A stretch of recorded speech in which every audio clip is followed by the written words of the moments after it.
Part 1. The Desperate Call. The emergency lights cast red shadows across the command bridge of the Zilithian flagship Eternal Dominion.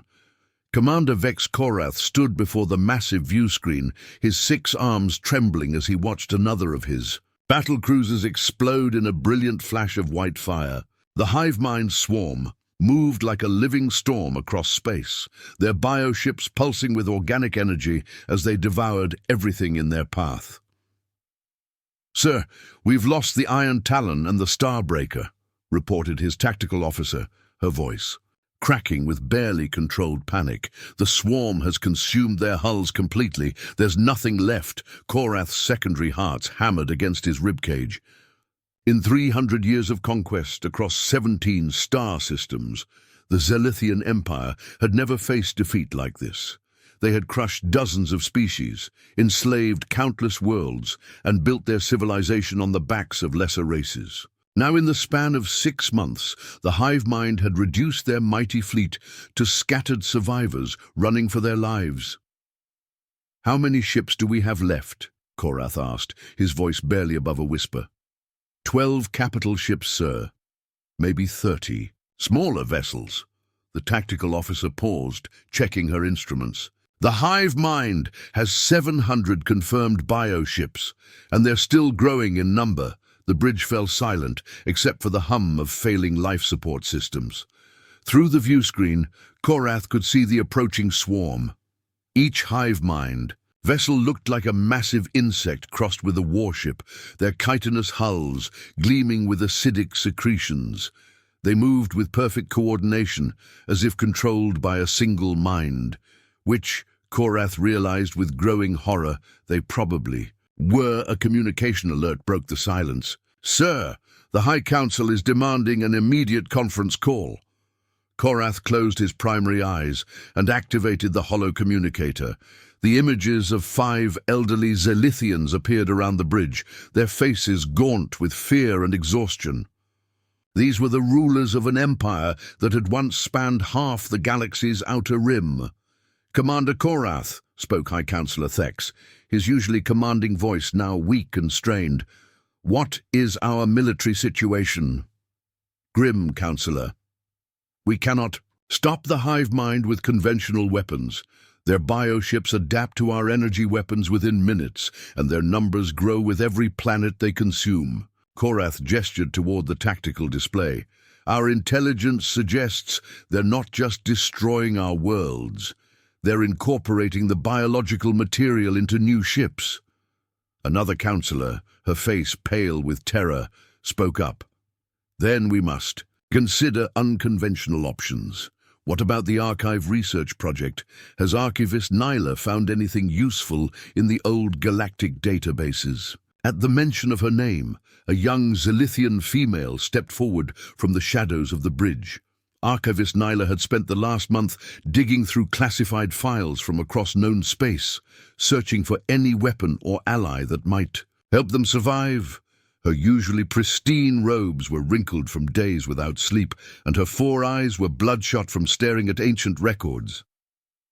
"I have found something," Nyla said quietly. "But you won't like it." The High Council waited. Intense silence. "There's a species in the Sol system, 3rd planet from their star. The archives classify their world as a Class 12 death planet." Nyla activated her datapad, and images appeared on the bridge's secondary screens. Extreme gravity, violent weather, massive predators, toxic atmosphere in some regions, regular extinction-level events. "By all rights, no intelligent life should have evolved there," Councillor Thex frowned, "but obviously something did, or you wouldn't mention it." "They call themselves humans," Nyla continued. "They not only survived their death world, they conquered it. Every archive entry about them includes warnings. One report from the Galactic Survey Corps describes them as persistence predators, with unnatural problem-solving abilities and disturbing adaptability to hostile environments." Commander Korath studied the images of Earth with growing interest. It looked like a beautiful blue and green jewel from space, but the surface scans told a different story. Massive storms that could destroy cities, volcanic eruptions that blocked out sunlight for years, ice ages that lasted millennia, and predators that seemed designed to kill anything that moved. "What's their technological level?" asked another counselor. "Primitive by our standards," Nyla admitted. "They've only achieved faster-than-light travel in the last 50 of their years. Their ships are small, their weapons basic, but—" She hesitated. "But what?" Korath demanded. "Every species that has encountered them in combat reports the same. And humans fight differently. They don't just adapt to new situations, they seem to thrive in them. There are reports of human crews defeating much larger alien vessels through tactics no other species would even consider." The High Council exchanged glances. Korath could see the same desperate calculation in their eyes that he felt in his own mind. The Zilithian Empire was dying. Their enemies were too numerous and too adaptive for conventional warfare. If there was even a chance that these Deathworld survivors could help, "What do we know about their psychology?" Councillor Thex asked. Nyla scrolled through her files. "They have strong protective instincts toward what they perceive as weaker species. Multiple reports indicate they respond positively to distress calls and requests for humanitarian aid. They seem to have cultural concepts around honor and protecting those who cannot protect themselves." A cruel smile spread across Korath's face. This was perfect. The humans' own compassion would be their weakness. "Councillors," Korath said formally, "I propose we send a distress call to the human government. We present ourselves as victims of unprovoked aggression, peaceful people facing extinction. We offer them technology and resources in exchange for military assistance."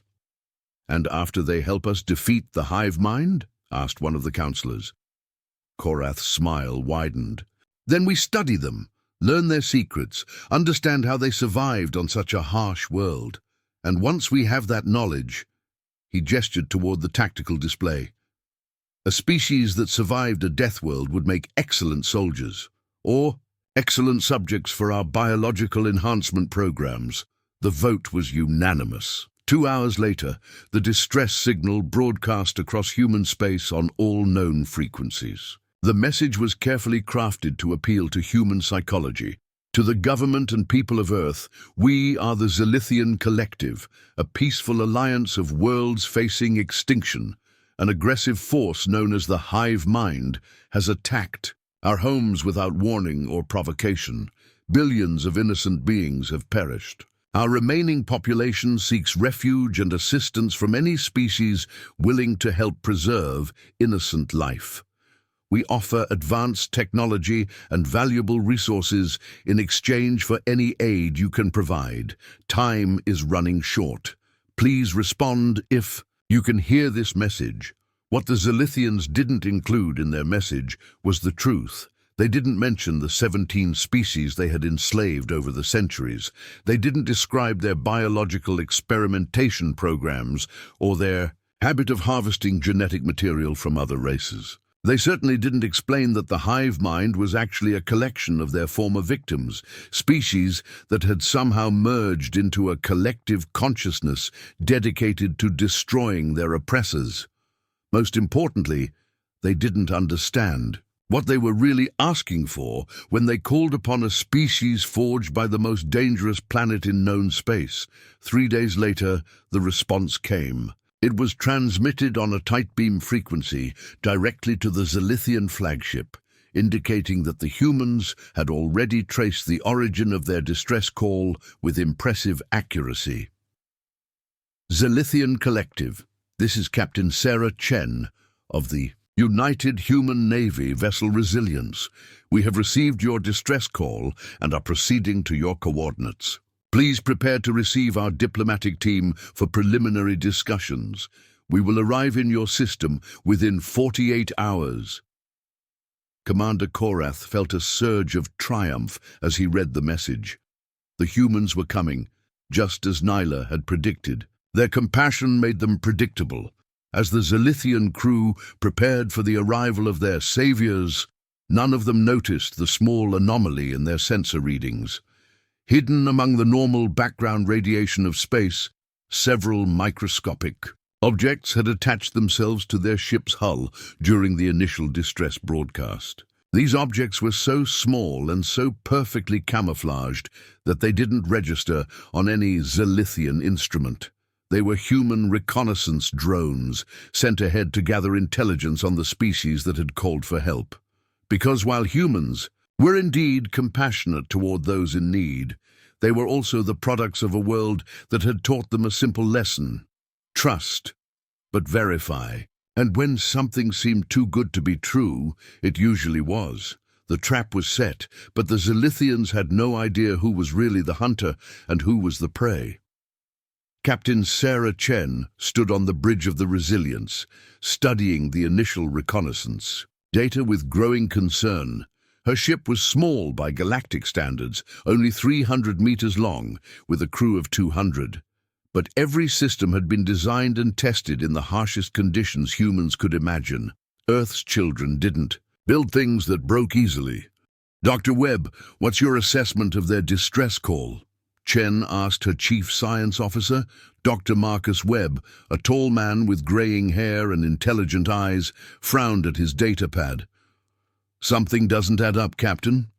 Their ship design suggests a highly militaristic society, but they're claiming to be peaceful. Their technology is advanced, but they're asking for help from a species they must know is less developed. And look at this." He brought up an image on the main screen. The Zilithian flagship was massive, at least 10 times the size of the Resilience. Its hull was covered in what appeared to be weapon ports, and its design spoke of centuries of military engineering. "That's not the ship of a peaceful species facing extinction," Chen said quietly. "No, it's not," Webb agreed. "I recommend extreme caution, Captain. My xenopsychology training is sending up red flags about their communication patterns." Chen nodded. She had learned to trust her crew's instincts, especially when they aligned with her own growing suspicions. Humans had survived on Earth by developing an excellent sense for when predators were hunting them. That instinct didn't disappear just because they'd left their home world behind.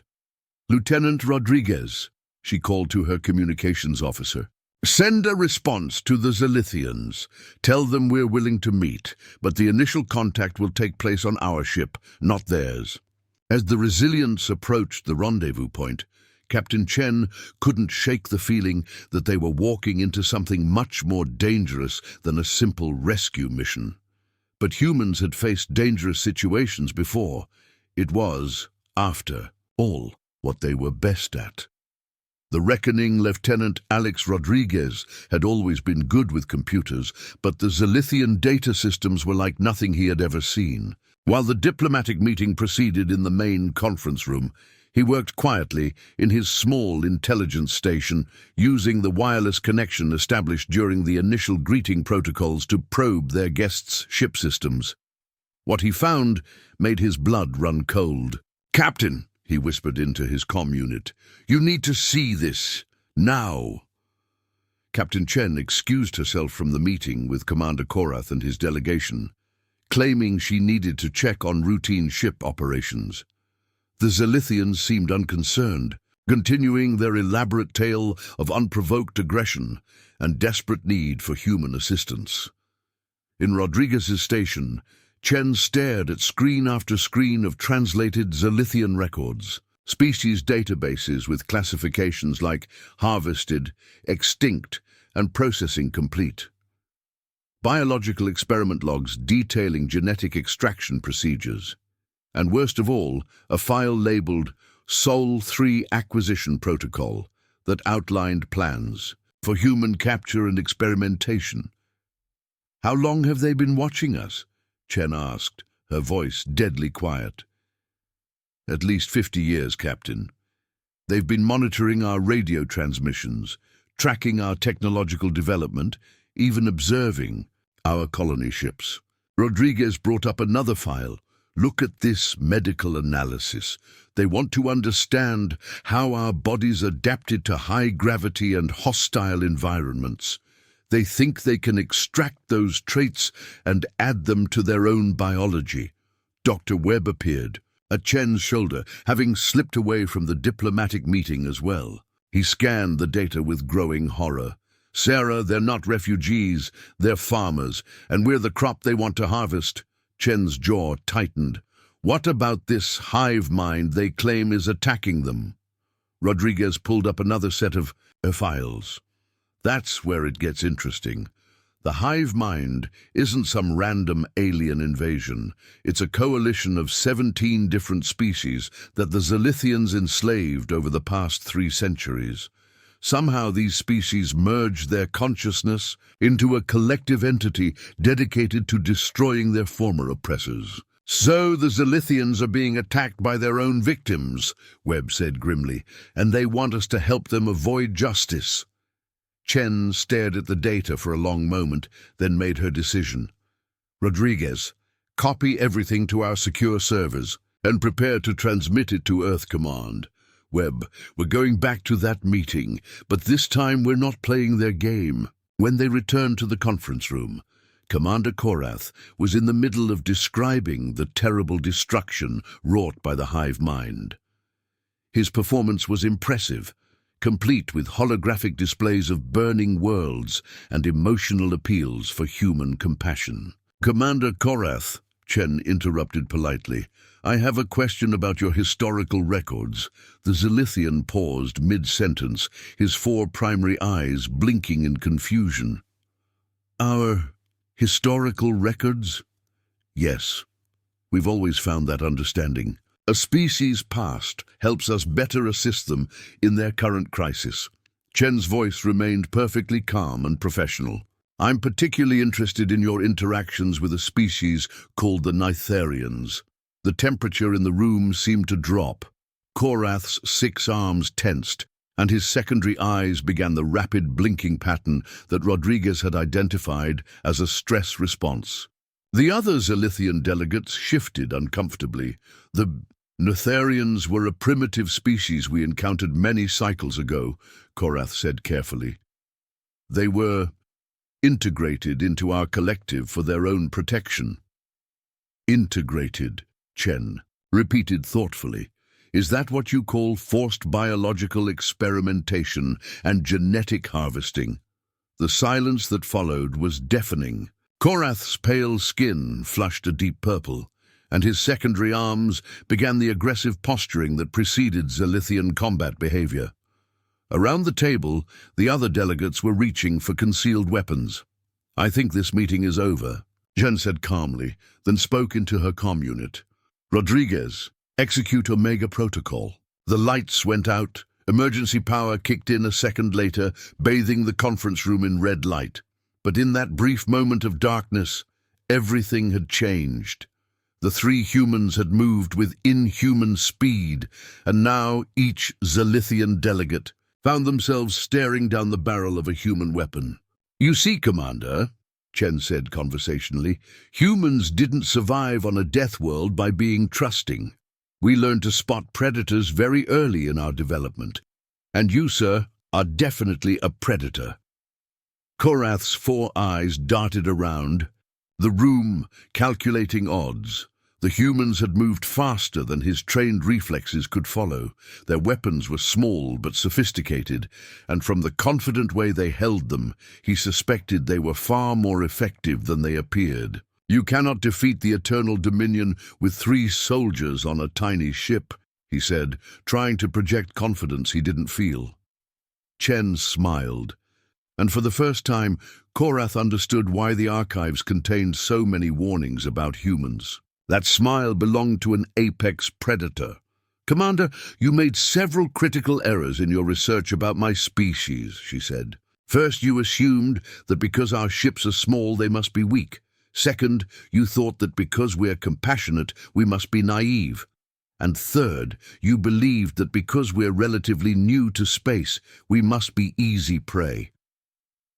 Through the view screen, Korath could see his flagship in the distance. It looked exactly as it had when he left it, but as he watched, small explosions began appearing across its hull. His crew's frantic communications flooded the room as they reported system failures throughout the ship. Those reconnaissance drones we attached to your hull 3 days ago weren't just for gathering intelligence, Chen explained. They were also for planting surprises. Your ship's weapon systems, engines, and life support are now operating at about 20% efficiency. Korath felt his secondary heart skip a beat. Impossible. Our security systems would have detected any infiltration. Human technology, Dr. Webb said with academic interest. We've had to develop very sophisticated stealth and infiltration capabilities. When you're sharing a planet with creatures that can smell your fear and hear your heartbeat from miles away, you learn to be very, very quiet. Before Korath could respond, alarms began blaring throughout both ships. Rodriguez looked up from his instruments, his face pale. Captain, we have incoming contacts, massive biosignatures approaching at high speed. The hive mind had arrived. Through the view screen, they could see them approaching like a living tsunami. Hundreds of organic ships, each one unique, but clearly part of a coordinated whole. They moved with purpose and intelligence, surrounding both the human and Zilithian vessels. Zilithian vessel, came a transmission that filled the room with multiple voices speaking in perfect unison. We are the memories of those you destroyed. We are the voices of the silenced. We come to complete the circle of justice. Korath's face went white. They've found us. We're all dead. Chen looked at the approaching swarm, then at her prisoners, then made a decision that would define humanity's relationship with the galaxy for centuries to come. Rodriguez, open a channel to the hive mind. She stood and faced the view screen as the connection was established. Hive Mind Collective. This is Captain Sarah Chen of the United Human Navy. We have Commander Korath and his senior staff in custody. We've also obtained complete records of Zilithian crimes against your constituent species. The response came immediately. Humans of Earth, we know of your species. You have not participated in the great exploitation. Why do you involve yourselves in this matter?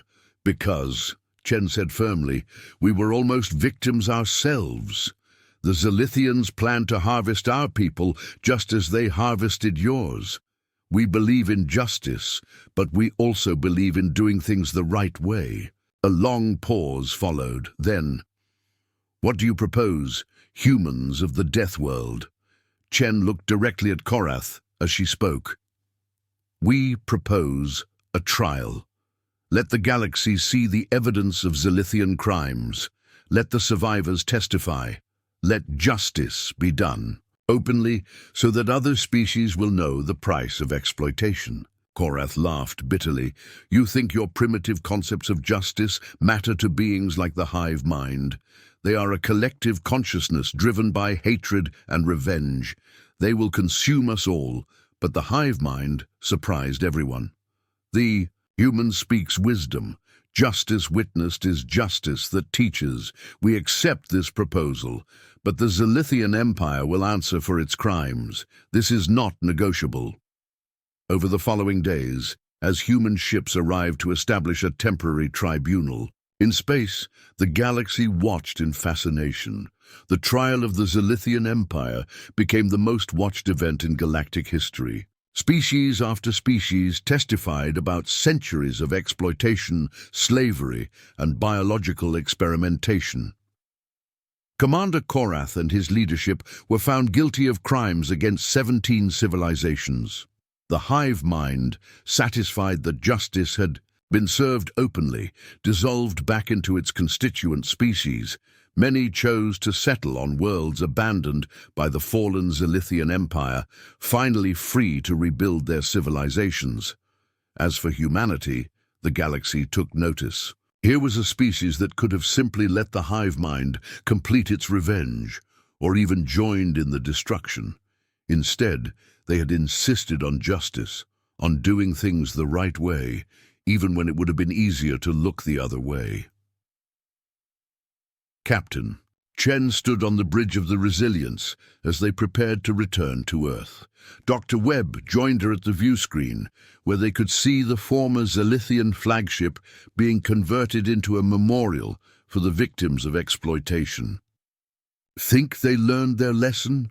Webb asked. Chen smiled, but this time it was the warm smile of someone who had seen justice done. "I think the galaxy learned something important. Humans might be from a death world, but we're not the monsters. We're the ones who hunt the monsters."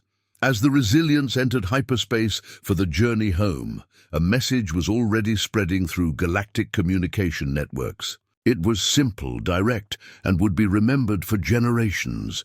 "If you prey on the innocent, if you harvest the weak, if you exploit those who cannot defend themselves, the humans will find you, and they will make sure you face justice." The age of galactic exploitation was over. The age of human justice had begun.